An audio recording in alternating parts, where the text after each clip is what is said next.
তো হেই ভিউয়ার্স, কেমন আছেন সবাই? আশা করব সবাই ভালো আছেন। তো আজকে আমরা এক্সপ্লেন করছি মিস্টার প্ল্যাঙ্কটন মুভিটা, আর এইটা হচ্ছে গিয়ে এই মুভির তৃতীয় পার্ট। এর আগে আমরা দুইটা পার্ট অলরেডি এক্সপ্লেন করে দিয়েছি, যেগুলোর লিঙ্ক আপনি ডেসক্রিপশনে অথবা আই বাটনে পেয়ে যাবেন। আমি বলবো সেগুলো প্রথমে আগে গিয়ে দেখে আসুন, আর নয়তোবা এটার আগামাথা আপনি কিছুই বুঝতে পারবেন না। তো যাই হোক, কথা না বাড়িয়ে চলুন শুরু করি আজকের ভিডিও। তো আগেরবারে আমরা দেখতে পেয়েছিলাম যখন হোং জিমিকে নেয়ার জন্য জোয়ের কাছে এসেছিল, তখন সে দূর থেকেই দেখতে পেয়েছিল যে তারা দুজন দাঁড়িয়ে সেখানে কিস করছে। এইটা দেখার পরে তার মনটা ভেঙে চুরমার হয়ে গিয়েছিল, আর এইটার প্রতিশোধ নেয়ার জন্যই সে গিয়ে জয়কে একটা পাঞ্চও করে দিয়েছিল। তবে তখনই তাদের পেছনে ওয়েং গ্যাং লেগে পড়ে, যারা কিনা তাদেরকে মারার জন্য সব কিছু করার ট্রাই করে, কিন্তু কোনো রকমে সেখান থেকে পালিয়ে তারা একটা আইল্যান্ডে চলে আসে। আর এই আইল্যান্ডেও তাদের সাথে নানান রকমের ঘটনা হয়। এখানেও ওয়েং এসে তাদেরকে মারার ট্রাই করে, কিন্তু কোনো রকমে জয় নিজেকে সেভ করে ফেলতে পারলেও জিমির পেটের মধ্যে সে ছুরি ঢুকিয়ে দেয়। আর একেবারে লাস্টের দিকে আমরা দেখতে পেয়েছিলাম জিমি এখন অনেকটাই সুস্থ হয়ে হুংয়ের ঘরেই এখনও রেস্ট করছিল। তবে যেহেতু তার মা তাকে থ্রেট করে বলে দিয়েছিল যাতে করে সে তার ছেলের লাইফ থেকে দূরে চলে যায়, এই জন্য বাধ্য হয়েই এখন সে তার লাইফ থেকে দূরে চলে যাওয়ার সিদ্ধান্ত নিয়েছিল। আর একেবারে লাস্টে আমরা জানতে পেরেছিলাম জয়ের দেয়া সেই জুতাটার জন্যই জিমির জীবনটা কোনো রকমে সেভ হয়ে গিয়েছিল। এখন এই ভিডিওর শুরুতে পরদিন সকালবেলা সেই জুতাগুলো পায়ে দিয়েই জিমি সোজা চলে আসে সেই ম্যাডামের বাসায় জয়কে খুঁজে বের করার জন্য। তবে এখানে এসে সে যেই সিনটা দেখতে পারে, এইটা দেখার পরে তার মাথায় আকাশ ভেঙে পড়ে। সে দেখতে পারে ম্যাডাম শুধুমাত্র একটা নাইটি পরে ঘুরছে, আর জয় শুধুমাত্র একটা আন্ডারওয়্যার পরে ঘুরছে। এখন এখানে জিমিকে দেখার পরে জয়ও একটু বেশি ভয় পেয়ে যায়। সে মনে করেছিল যে হয়তোবা এখন জিমি তাকে মেরেই ফেলবে। তবে জিমি আস্তে আস্তে তার সামনে এসে তার দুই কানকে শক্ত করে ধরে তাকে কিস করা শুরু করে। আসলে এই ব্যাপারটা দূর থেকে দেখে মনে হচ্ছিল সে তাকে কিস করছে, কিন্তু বাস্তবে সে তার নাকের মধ্যে জোরে একটা কামড় দিয়েছে। আর এই কামড়ের প্রভাব এতটাই বেশি ছিল যে জয় এটাকে কোনোভাবেই সহ্য করতে পারছিল না। সে জোরে জোরে চিৎকার করা শুরু করেছিল।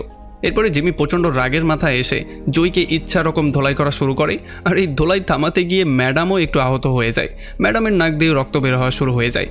তবে এরপরে তাদের সবাইকে শান্ত করে জয় জিমিকে এই ব্যাপারটা বুঝিয়ে বলার ট্রাই করে যে তুমি যেমনটা চিন্তা করছো আমাদের মধ্যে তেমন কিছুই হয়নি। ম্যাডাম আর আমার মধ্যে ফিজিক্যাল কোনো সম্পর্কই নেই। তবে হ্যাঁ, সে আমার বেস্ট ফ্রেন্ডের মতো, আমাদের দুজনের মধ্যে কোনো পর্দা নেই। আমরা দুজন একে অন্যের সাথে সমস্ত ব্যাপারগুলো শেয়ার করি, আমাদের সমস্ত গোপন কথা একে অন্যে জানি। সো তুমি যেটা মনে করছো সেটা একেবারেই না। তুমি আমার সাথে বাইরে আসো, তোমাকে আমি সব কিছু বুঝিয়ে বলছি।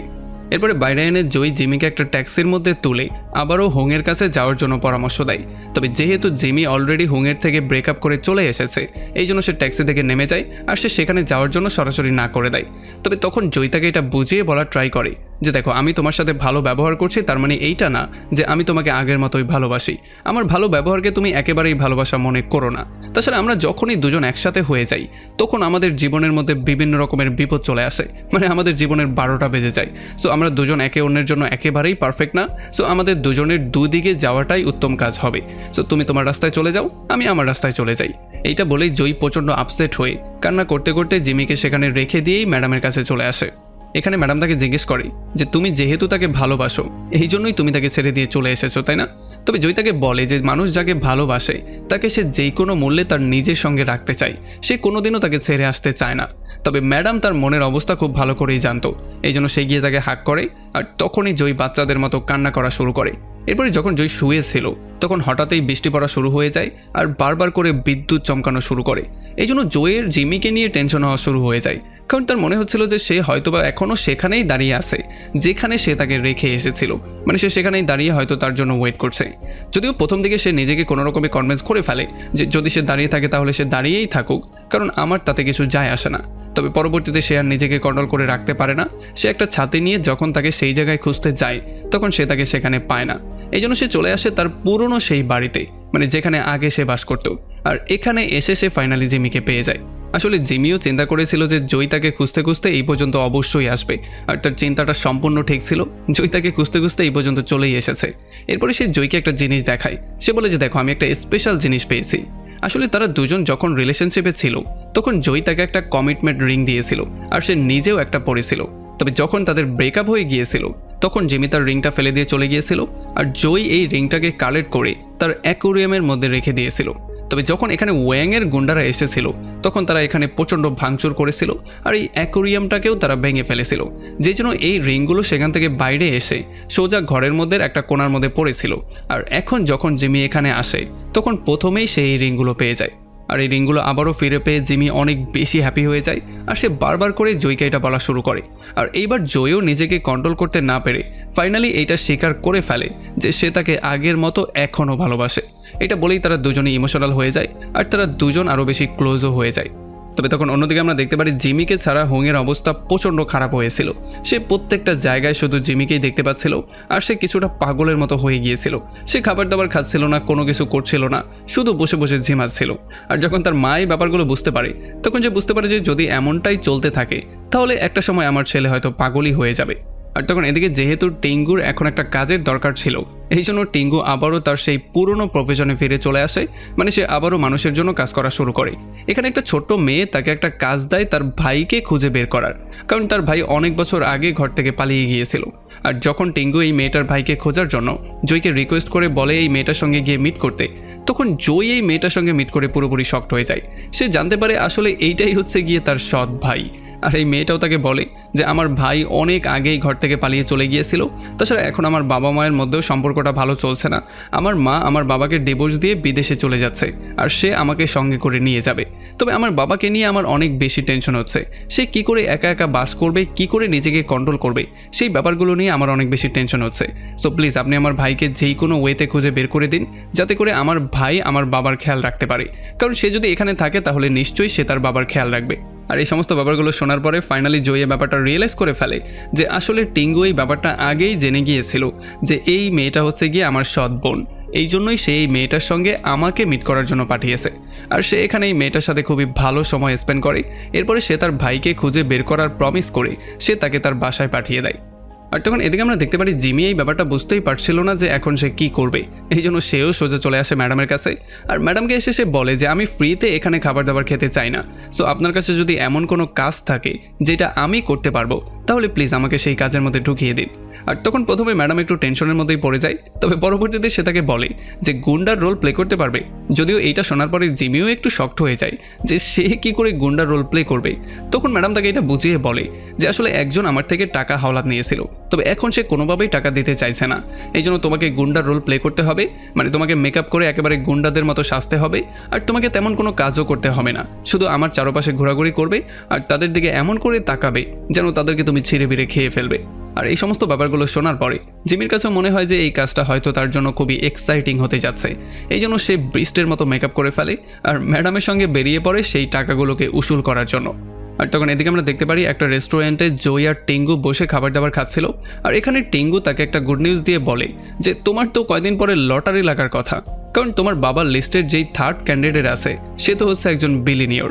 সো যদি সে তোমার আসল বাবা হয়ে যায় তাহলে তার কাছে এত টাকা আছে যেই টাকা তুমি সারা জীবনেও শেষ করতে পারবে না।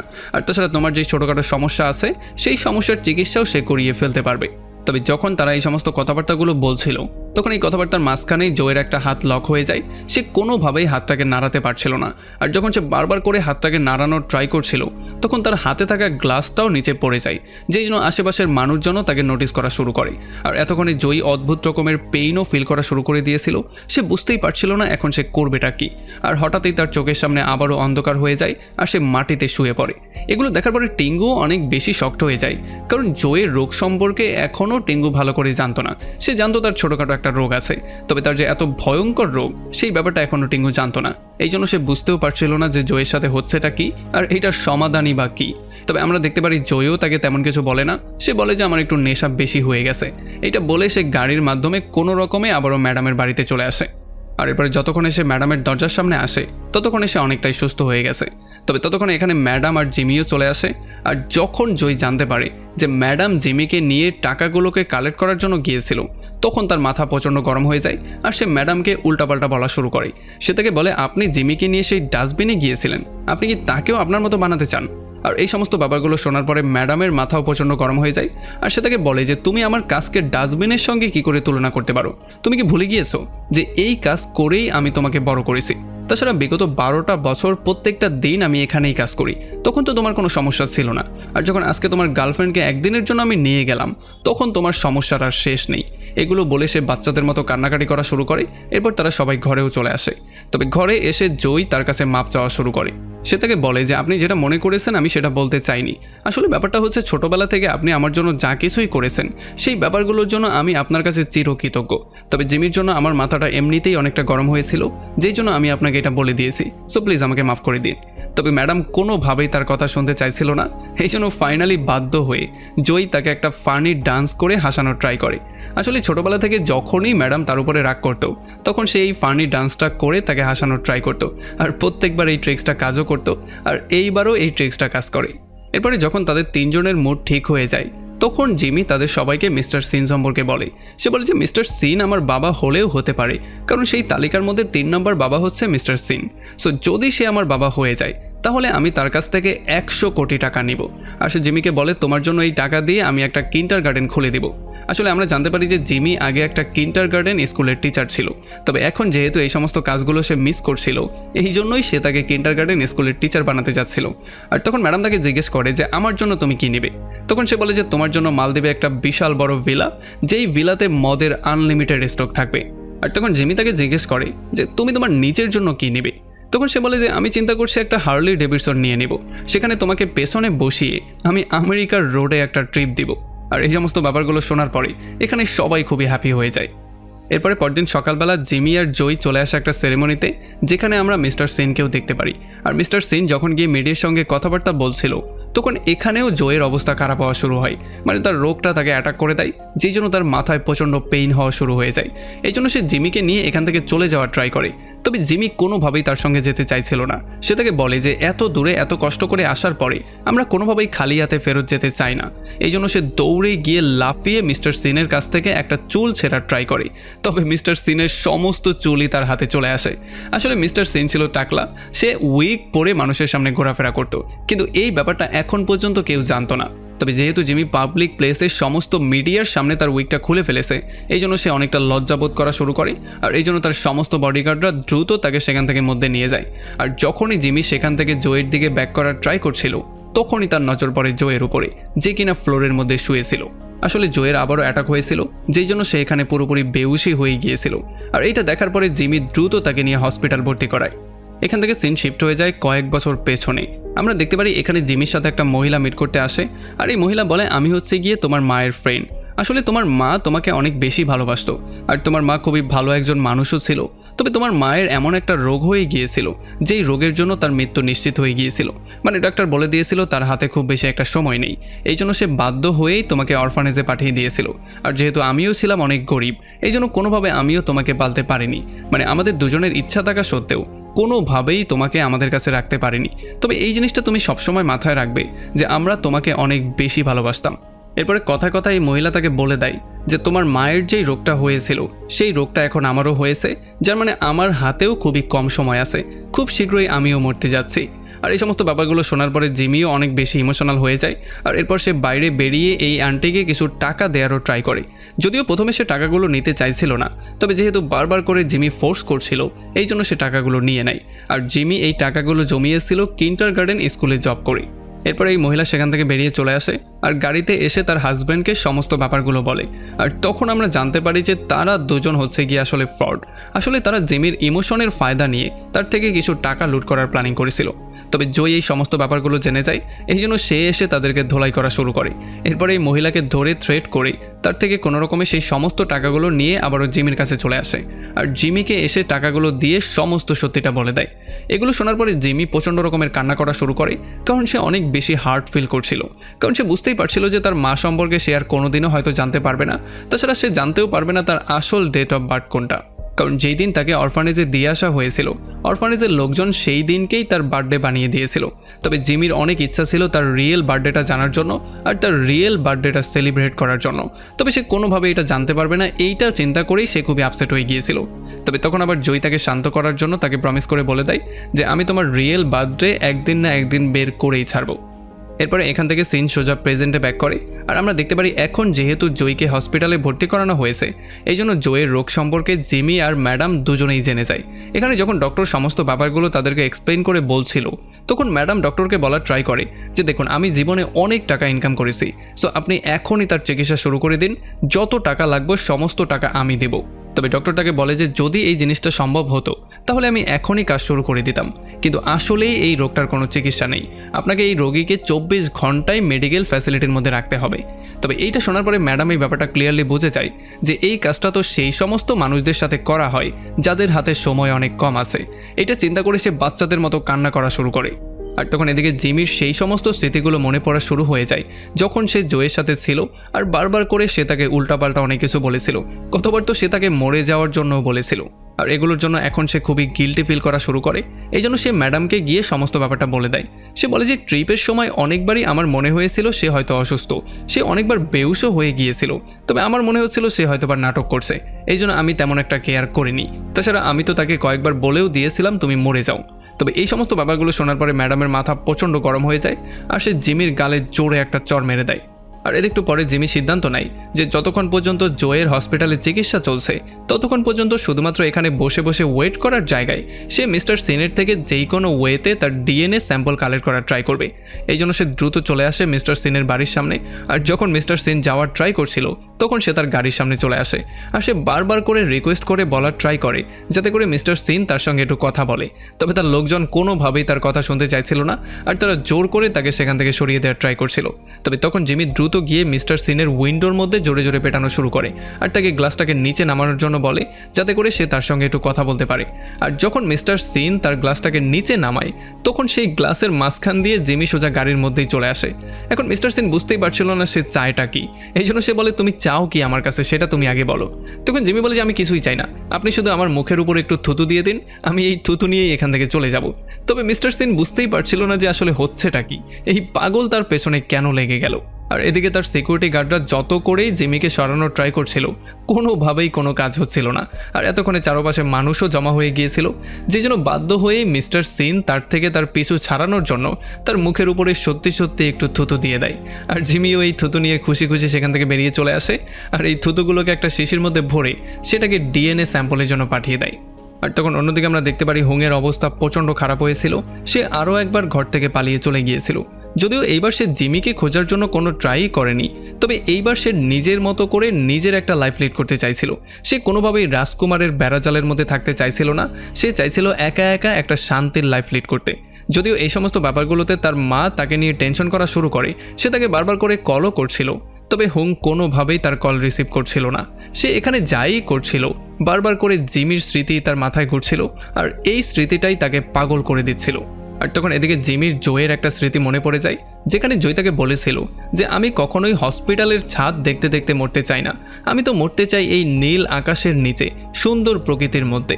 আর ততক্ষণে জিমির কাছে মিস্টার সিনের ডিএনএ টেস্টের রিপোর্টও চলে আসে, আর সে জানতে পারে যে জয়ের আসল বাবা আসলে মিস্টার সিন না। এই জন্য সে তার বাবার লিস্টের পরের ক্যান্ডিডেটের কাছে যাওয়ার সিদ্ধান্ত নেয়, তাও আবার জয়কে সঙ্গে করে নিয়ে। কিন্তু সমস্যা হচ্ছে এখন পর্যন্ত জয় জ্ঞান ফিরে পায়নি, এই জন্য সে চাইলেও তাকে নিতে পারছিল না। তবে সে একটা বুদ্ধি করে রাতের বেলায় যখন হসপিটালে খুবই কম মানুষ ছিল তখন জয়কে সেখান থেকে বের করে নিয়ে আসে। আর যখন সে রাস্তায় এসে কিছু ট্যাক্সির কাছে লিফট চাওয়া শুরু করে তখন কেউই তাদেরকে লিফট দিতে চাইছিল না, কারণ তাদের মনে হচ্ছিল যে জয় হয়তো একটা লাশ, আর বেচারাদেরও কোনো দোষ ছিল না, কারণ জিমি তাকে এমন করে শুয়ে রেখেছিল দেখে মনে হচ্ছিল যে সে আসলে লাশই।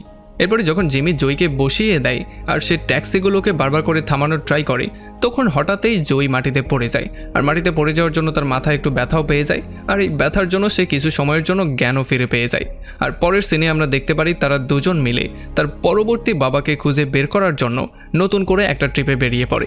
এখানে তারা দুজন ফুললি এনজয় করে, জীবনের শেষ মুহূর্তগুলো তারা কোনোভাবেই বোর হয়ে পার করতে চায় না, এই জন্য তারা খুবই ফুর্তি করে তার বাবার ঘর পর্যন্ত চলে আসে।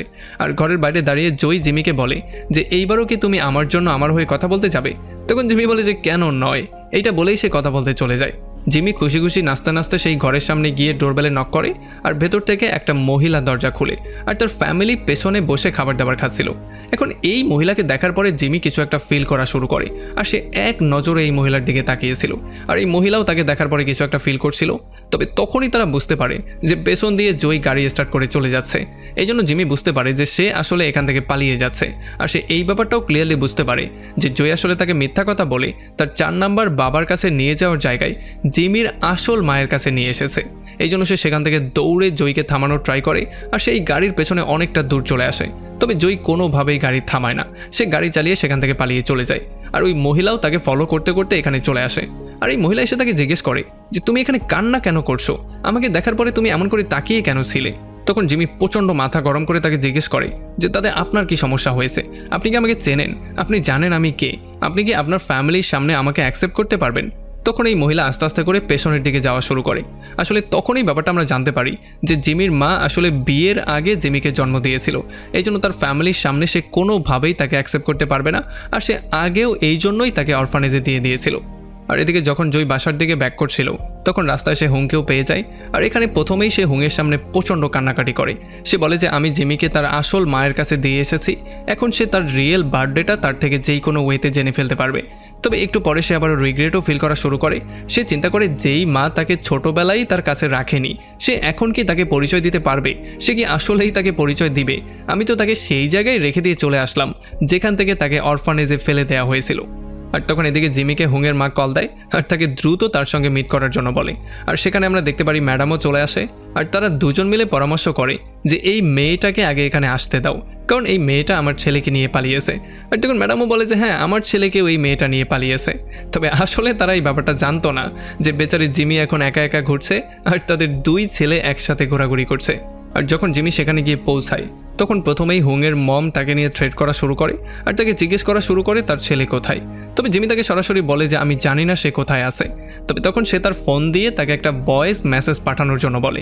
সে বলে যে তুমি যদি বলো তাহলে সে অবশ্যই এখানে আসবে। আর তখন এদিকে আমরা দেখতে পারি হুং আর জয় জার্নির মধ্যে একটু বিরতি নিয়ে একটা রেস্টুরেন্টে এসে খাবার দাবার খাওয়ার ট্রাই করে। এখানে হুং বারবার করে জয়কে খাওয়ানোর ট্রাই করে, তবে জয় কোনোভাবেই খাবার দাবার খেতে চাইছিল না, কারণ তার এখন আর আগের মতো ক্ষুধা লাগছিল না। কিন্তু হুং তাকে জোর করে খাওয়ানোর ট্রাই করে, কিন্তু সে কোনোভাবেই খেতে চায় না।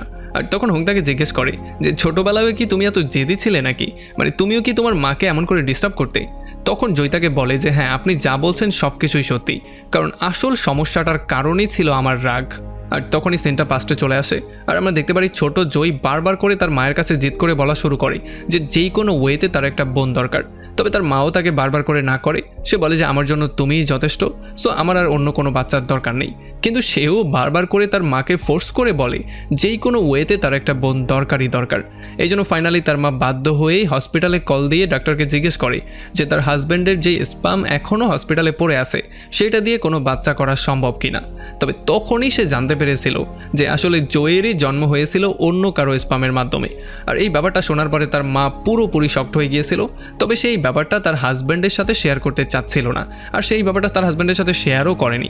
তবে যেহেতু এটা বড় একটা নিউজ ছিল এই জন্য তার মা সবসময় টেনশন করা শুরু করেছিল, আর এই জন্য আস্তে আস্তে তার অবস্থা খারাপও হয়ে যাচ্ছিল। আর যখন জয় তার মাকে এটার কারণ জিজ্ঞেস করে তখন তার মা তাকে সমস্ত সত্যিটা বলে দেয়, আর সে তাকে এটা কারো কাছে না বলার জন্য বলে। তবে যেহেতু জয় তার বাবাকে অনেক বেশি ভালোবাসতো এই জন্য একদিন খেলার মধ্যে মজা করতে করতে সে তার বাবাকে সত্যিটা বলে দেয়। আর এইটা শোনার পরে তার বাবার মাথা প্রচণ্ড গরম হয়ে যায়, আর সে তার মাকে উল্টাপাল্টা অনেক কিছু বলে, যেই জন্য এগুলো সহ্য করতে না পেরে তার মা সুইসাইড করেই মারা যায়। আর তার মায়ের মৃত্যুর পরে তার বাবা পুরোপুরি চেঞ্জ হয়ে যায়। আসলে সে জয়ের সাথে আগের মতো না কথাবার্তা বলতো না তার সাথে সময় স্পেন্ড করার ট্রাই করতো। জয় যতবারই তার সঙ্গে কথাবার্তা বলার ট্রাই করতো ততবারই সে তাকে ইগনোর করতো। আসলে এই কাজটা সে এই জন্য করেছিল কারণ যদি সে জয়কে ঘর থেকে বের করে দেয় তাহলে এলাকার সবাই জেনে যাবে যে আসল ঘটনাটা কী ছিল। এই জন্য সে কোনোভাবেই তার মান ইজ্জত নিলামে তুলতে চাচ্ছিল না, এই জন্য বাধ্য হয়েই সে জয়কে তার ঘরে থাকতে দিচ্ছিল। তবে বেচারা জয়ও এমন করে থাকতে থাকতে একেবারেই বিরক্ত হয়ে গিয়েছিল, সে এটাকে কোনোভাবে সহ্যই করতে পারছিল না। যেখানে আগে তার বাবা তাকে পাগলের মতো ভালোবাসতো সেখানে এখন তার বাবা তাকে পুরোপুরি ইগনোর করছে, এই ব্যাপারটা সে মানতেই পারছিল না। এরপরে দেখতে দেখতেই জয় পুরো 17 বছরের হয়ে যায়, আর এখন সময় চলে আসে তার গ্রাজুয়েশনের। এই জন্য সেদিন সে তার বাবাকে বলে যে আজকে আমার কলেজে আপনার যেই কোনো ওয়েতে যেতেই হবে, আমি কলেজে আপনার জন্য ওয়েট করব। তবে সারাটা দিন ওয়েট করার পরেও তার বাবা তার সঙ্গে মিট করতে কলেজে আসে না, এই জন্য সে প্রচণ্ড রাগ করে আর বাসায়ও ব্যাক করে না। আর পুরো 3-4টা দিন সে শহরের এই কোণা থেকে ওই কোণাতে ঘুরে পার করে দেয়। তবে তার বাবা তাকে খোঁজারও ট্রাই করে না।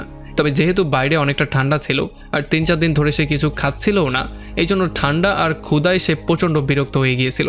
এই জন্য বাধ্য হয়েই তাকে নিজে থেকে খাবার খুঁজে খাওয়ার ট্রাই করতে হচ্ছিল।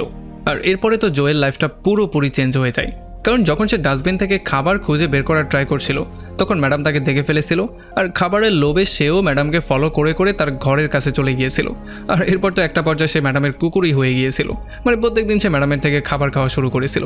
তবে পরবর্তীতে ম্যাডাম তার উপরে একটু দয়া দেখিয়ে তাকে খাওয়ার জন্য খাবার দেয়, থাকার জন্য জায়গা দেয় এবং করার জন্য একটা কাজও দিয়ে দেয়। আর তখন এদিকে আমরা দেখতে পারি জিমি হুংয়ের মাকে বলে যে যদিও আপনি একটু ঘাটতেরা মহিলা, তবে তারপরও আপনি খুবই ভালো একটা মা।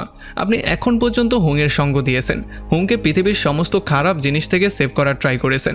কিন্তু অন্যদিকে দেখুন, কিছু মানুষ তো বাচ্চা জন্ম দেওয়ার পরেই তার খোঁজখবর নেওয়া বন্ধ করে দেয়, কিন্তু আপনি এত বয়স পর্যন্ত হুংয়ের সঙ্গ দিয়েছেন, হুংকে সমস্ত ব্যাপারে সাপোর্ট করে আসছেন। আর এটার উত্তরে হুংয়ের মাতাকে বলে যে আমিও আশা করেছিলাম যদি তোমার মতো বুদ্ধিমান একটা মেয়ে আমি পেতাম তাহলে আমার লাইফটা কতটাই না ইজি হয়ে যেত। আমি আমার বংশকে আগে বাড়ানোর জন্য কত রকমের ট্রাই করছি, কিন্তু সে আমার কোনো কথা শুনছেই না।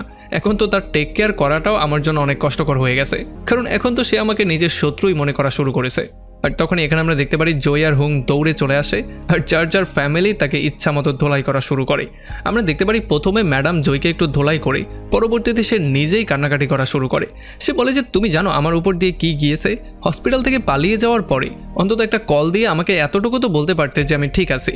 কিন্তু তখন জয় তাকে বলে যে তুমি আমার জন্য এত বেশি টেনশন কেন করছো, কারণ তুমি তো না আমার মা হতে পেরেছো না আমার গার্লফ্রেন্ড হতে পেরেছো। আমি তো সবসময়ই একটা আওয়ারা কুকুর ছিলাম যাকে কিনা তুমি তোমার একাকিত্ব দূর করার জন্য ইউজ করেছো। তবে তখন ম্যাডাম এই ব্যাপারটা ক্লিয়ারলি বুঝতে পারে যে জয় তার মৃত্যুর জন্য প্রচণ্ড ভয়ের মধ্যে আছে, আর এই ভয় দূর করার জন্যই সে এখন উল্টাপাল্টা কথা বলে সবাইকে দূরে সরাতে চাইছে। আর এই জন্য যখন ম্যাডাম তাকে জিজ্ঞেস করে যে আসলে হয়েছেটা কি, সমস্ত ব্যাপারটা আমাকে খোলামেলা করে বলো, তখন জয় কান্নাকাটি করা শুরু করে। আর সে কাঁদতে কাঁদতে তাকে বলে যে আসলে আমি কোনোভাবেই ঘুমাতে পারছি না, আর আমার কোনো ক্ষুধাও লাগছে না। তাছাড়া আগের সমস্ত ব্যাপারগুলো আমি ভোলা শুরু করে দিয়েছি, যদি আমি মরার আগে পুরোপুরি পাগল হয়ে যাই। আর এরপর সে তাকে বলে যে আসলে আমার লাইফে আমি কি এমন ভুল করেছিলাম যে আমার সাথে এত বড় একটা জিনিস হতে হলো।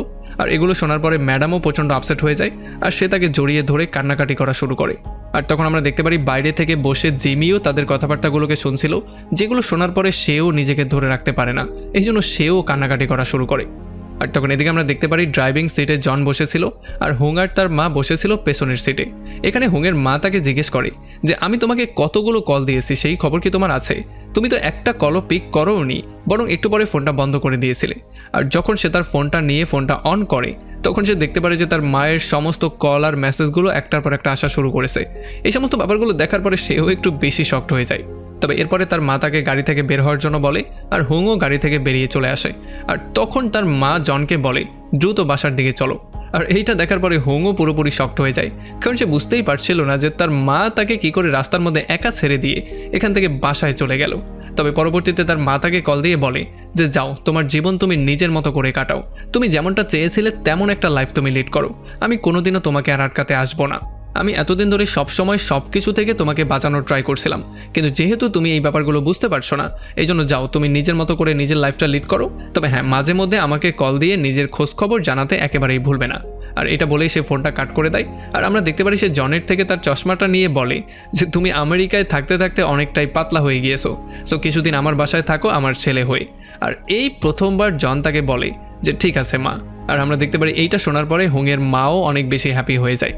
আসলে এখান থেকে আমরা বুঝতে পারি যে যার কাছে মা আছে সে তার মায়ের অনেক রকমের দোষ ত্রুটি দেখতে পারে, কিন্তু যার কাছে মা নেই সে আসলে বুঝতে পারে যে মা কত ইম্পর্টেন্ট জিনিস।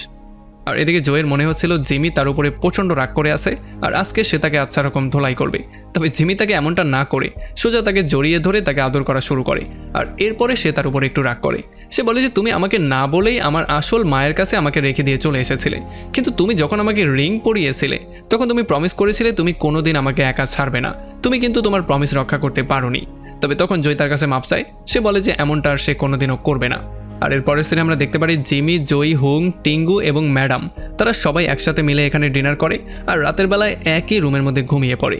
তবে রাতের বেলায় জয় এখান থেকে পালিয়ে যাওয়ার ট্রাই করে, তবে যেহেতু তার মাথার মধ্যে পেইন হচ্ছিল এই জন্য এখানে একটা শব্দ হয়ে যায়, যেই শব্দে জিমির ঘুম ভেঙে যায় আর সে সবাইকে ঘুম থেকে তুলে দেয়।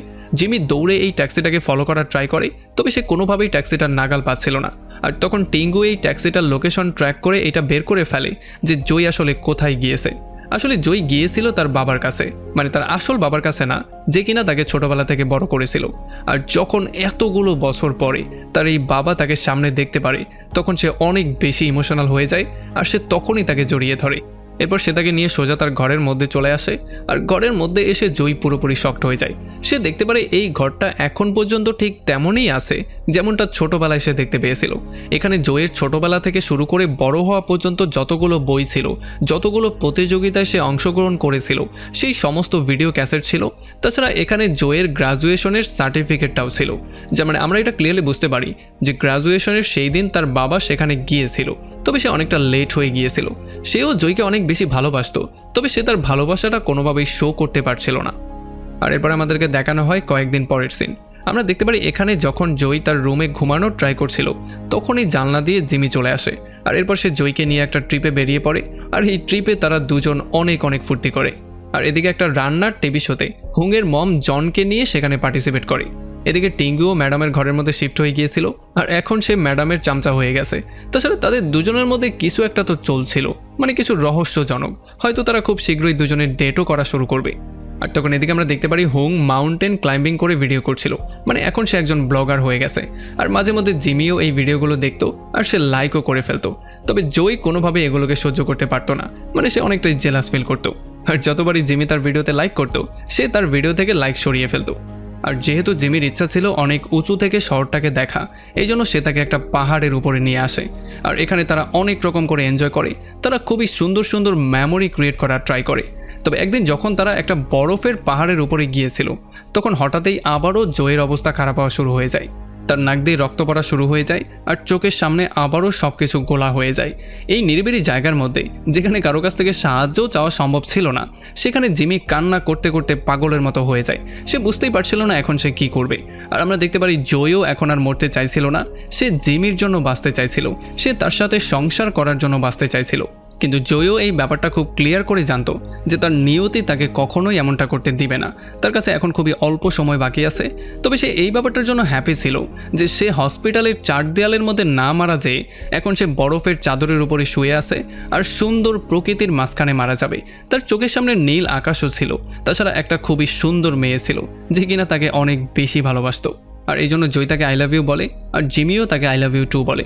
আর এরপরে জয় বারবার করে তাকে আই লাভ ইউ বলতে বলতেই সেখানেই মারা যায়। আর জিমি পাগলের মতো চিৎকার করা শুরু করে। আর এমনই একটা ইমোশনাল পয়েন্টে এই পুরো মুভিটা এখানেই শেষ হয়ে যায়। তো আমাকে কমেন্ট করে জানান কেমন লাগলো ভিডিও। যদি ভালো লাগে তাহলে অবশ্যই একটা লাইক করবেন। আর যদি এখনও আমাদের চ্যানেলটা সাবস্ক্রাইব করে না থাকেন তাহলে প্লিজ করে ফেলুন। তো আমাদের দেখা হবে অন্য কোনো ভিডিওতে অন্য কোনো একদিন। Till then, take care.